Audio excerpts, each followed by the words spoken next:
Hey crafters, welcome to my channel Crafters Autonomous. This is Amanda here, and today we're going to follow up on my previous video and talk some more about granny squares. In my last video, I showed several different ways to join granny squares. This right here is one of the methods. It's whip stitching through both loops to join granny squares. And in that video, I just talked about connecting one square to another. And at the end of that video, I briefly mentioned that once you connect your granny squares together end to end, you can then connect long strips of granny squares in a very similar manner. You just might have to make some adjustments at those connection points. Now, I didn't go over how to deal with the joins when you get to these kind of connection points in that video because it was already a little bit long and I didn't want to make it too long. But I did have some people commenting and asking for some follow-up and that they weren't quite sure how they would be able to do those joins once they're connecting long strips of granny squares together. So today, that's what I'm going to be covering. I'm going to show how to connect strips of granny squares using all 7 methods from my previous video. I'm also making this video on the assumption that you've already seen the first video, so I'm not really going to explain how to do the individual joins. I'm going to assume you already know that from the first video. So if you missed the first video, be sure to go back and watch it. All right, let's jump right in. The first join, of course, is the one that I have here. This is whip stitching through both loops. So once I've created my strips of granny squares, I'm going to want to connect them. And I'm going to start by putting my strips back to back, the same way we did for connecting the squares together end to end. And I'm going to start her in the corner, work to about here, and then show you how we connect across that join. Alright, so I started out whip stitching the exact same way that I joined the squares together, and now we're getting towards the middle. So I've got one more spot in each of these squares to whip stitch together, and then we are at the join.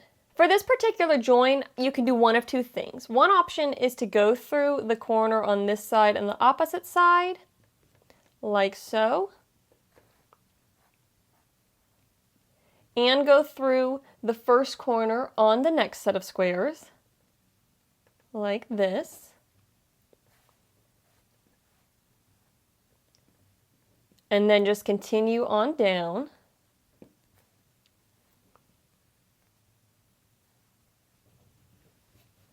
And when we open it up, it'll look a little something like that.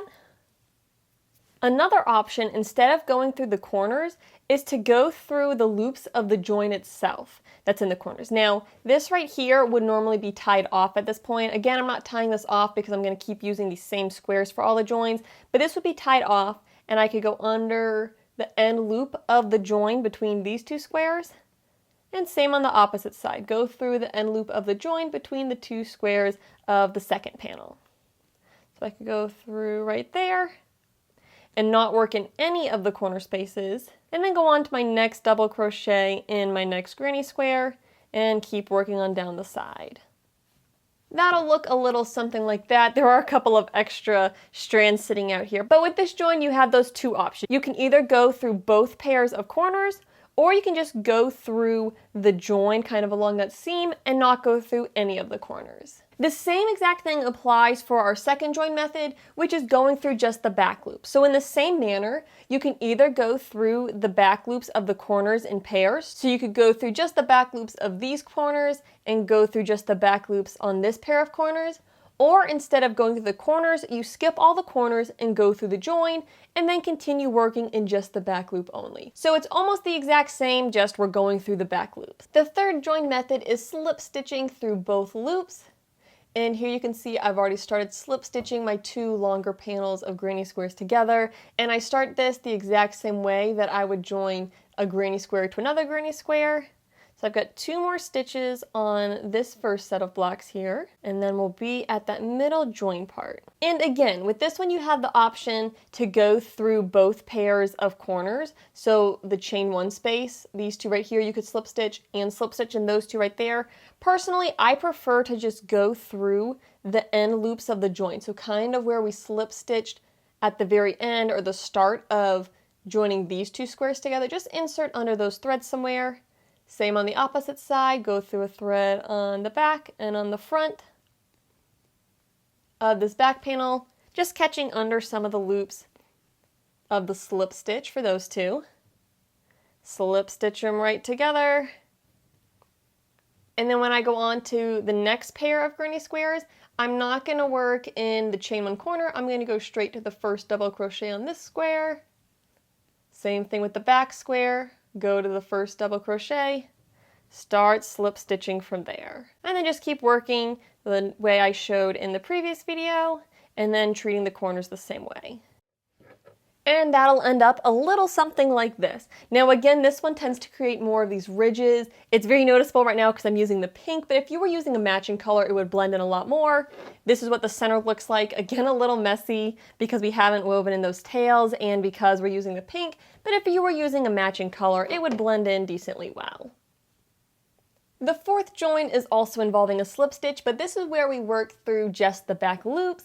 And again, this is a little bit different than the previous slip stitch because we're doing it a little bit flatter. So I just got 2 more stitches to finish up joining these 2 granny squares. So I'm going to slip stitch those together using the slip stitch through just the back loops method. And then once I go through this one, we're going to be at the corner. Now, personally, when I use this join method, I'm aiming to keep my project kind of flat and keeping that join nice and flat. So what I do here is I basically completely skip everything. I skip the corners, I skip the join spots, I skip the corners, and I'm going to go to the first double crochet on each of my next granny squares. So I'm skipping the corner, the join in the corner, going down through that granny square.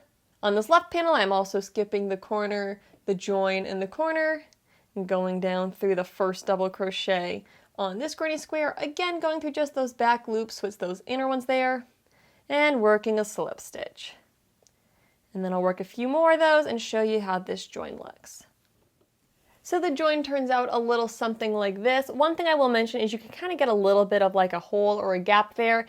I personally don't mind it. I think it looks okay and it blends in pretty well. But if you don't like it, you always have the option, of course, to slip stitch in the corners as well, or you could slip stitch in the slip stitch joins between each panel. But personally, this is how I like to handle this join because I think it just creates a nice, flat, consistent texture. Our fifth join is the single crochet join. I've already started connecting these 2 together. Again, the way we start is the exact same way I showed in the first video. So I've got 2 more stitches for this set of granny squares to single crochet together. And now we get to the corner. And what I like to do in the corner is I want to go through 1 chain 1 space on this side and 1 chain 1 space on this side. You can go through both on the same side, like as into the right of the joins. You can go through on the left side, but personally what I like to do is I go through the chain 1 space on this front right granny square, and then on the opposite side I go through the left one. And then, so it's kind of like going on a diagonal, and then work a single crochet. And once I do that kind of diagonal single crochet join, I will single crochet the first double crochet of this granny square and the first double crochet of the next granny square together, and then just keep working along evenly with single crochet stitches. And that join will turn out a little something like this. Again, I'm not a huge fan of this join for this type of a thing because it's so tall. And also when we have these little spots here, they don't really connect, so they're kind of like flopping over and just a little bit strange. But if you really wanted to have this intense texture on a project and you didn't mind that these weren't connected in the middle, this is a fun way to add some texture for a join. For our 6th join, I'm doing that invisible join I showed in the previous video, and I've worked in all the stitches leading up right here to where the corners are seamed together on each panel. And so the last spot I worked was on the far side, so now I'm ready to work on this side here.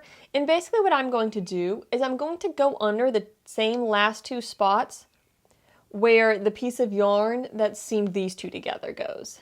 So what I mean for that is I'm going to go under this piece right here, and under the piece on the opposite side. So go through all that underneath. I'll take out my slack. We'll tuck that tail to the back side. And then same on the opposite side. I'm gonna look where that join on the previous side where it went under. So it went under here and here. And I'm just gonna go underneath both those spots. Of course I can cinch it up. And then I'll go back to working this join like normal. So I'll go under this next loop right here, right through there. On the other side, go through the next spot. and keep working that invisible join. So I've worked a little further on, haven't worked all the way to the corner here, but here is how this join turns out. You do tend to see a little bit more of your joining color in the middle sections here. Part of that's because I haven't actually fastened and tied things off. So once things get tightened up a little bit, it'll hide it a little more. And I think I'm off on my stitch count because everything's shifted over just a little bit. But hopefully that gives you an idea of how to work that invisible decrease across the middle sections and where there's joins. Still a really great one because it tends to blend in so well. And if you have multiple different color squares, you don't notice the joining color as much. Now let's take a look at the final join, which is this lattice join. So I've started working along the side here. And we're getting up to the corner, so I'm going to work in the next spot the same way I showed when we're just joining square to square, where I chain 1, 2, yarn over and insert my hook in the other square, yarn over, and do basically the start of a double crochet, and then join those together, chain 2, and then go to the corner and slip stitch there. And I didn't really quite explain that, I'm just kind of showing so you get a feel for where I'm placing more so than the steps. So once I'm here, I'm then going to do another of these crisscrosses right here. So right where the join is. So I'm going to chain 1, 2, yarn over, go to the same spot on the bottom panel of granny squares, go to the same spot where I have my last join on those, insert the hook, yarn over, pull up a loop, yarn over, pull through 2, then yarn over, go to the corner of the next granny square, so basically skipping over that join space, insert my hook in that corner, yarn over, pull up a loop, yarn over, pull through 2, yarn over, pull through all 3, chain 1, 2,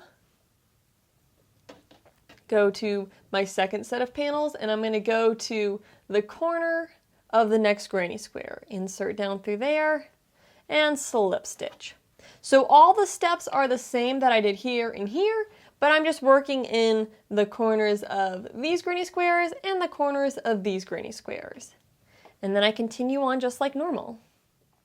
And that's how this join is going to turn out with the mesh. Again, I think this one's just so fun, and it's very open and airy and creates a lot of neat texture and just a nice lattice join between them. Now, one thing I do want to mention is something that can make this look a little goofy or different is we do have these like taller pieces here. So we have, you know, the chain 3 from the start of joining this section. We have the treble at the end of joining this section. Those are actually technically optional, and basically the way you would skip those is when you're joining your individual granny squares end to end, instead of starting with the slip knot and then chaining 3, you would skip that, start up here with the slip knot, chain 2, and then immediately start into the crisscross pattern, and that would make you not have this line going across here, and it would be like an open diamond shape, much like in these sections here. So basically what I'm saying is instead of attaching to this corner on this granny square, I'm going to attach to this corner on this granny square. I've got a slip knot on my hook. I'm going to slip stitch to join, and then I'm immediately going to chain 1, 2, and then go into forming the crisscross pattern where I yarn over, insert, pull through 2, yarn over, insert and pull up a loop, yarn over, pull through 2, yarn over, pull through 3, chain 1, 2, slip stitch on the other granny square. And basically I'm starting the crisscross shape without starting with a chain 3 border here. And then once I complete my last crisscross, I'm just going to fasten off once I attach on the far granny square, and I won't do that treble there, and that'll just have crisscrosses without the border. And so then here is what it looks like once it's all put together. So basically we don't have those cross pieces there, or there, or there, or at the ends. Either way's fine, just whichever look you like better, go with that. So I hope this video was helpful and kind of answered some of the things that I didn't really cover in the first video, and hopefully provided some clarity and gave you ideas on how to fully complete your projects. And one thing I do want to mention as I wrap up the video is the ways I showed dealing with those kind of trickier spots of joining. Those are really just the ways that I tackle it. There's not necessarily a right or wrong way. So if you don't care for one of the ways that I dealt with those trickier spots of the joins, like right here in the middle where there's those other connection points, don't feel like you have to do do it the way I showed in the video. If you come up with a different method and you like that better, then by all means go with that. Don't feel like you're stuck and have to do exactly what I showed in the video, because you might play around and come up with a method that you like better, either because it's easier or you just like the way it looks. But that's the video. I will catch you next time. Happy crafting!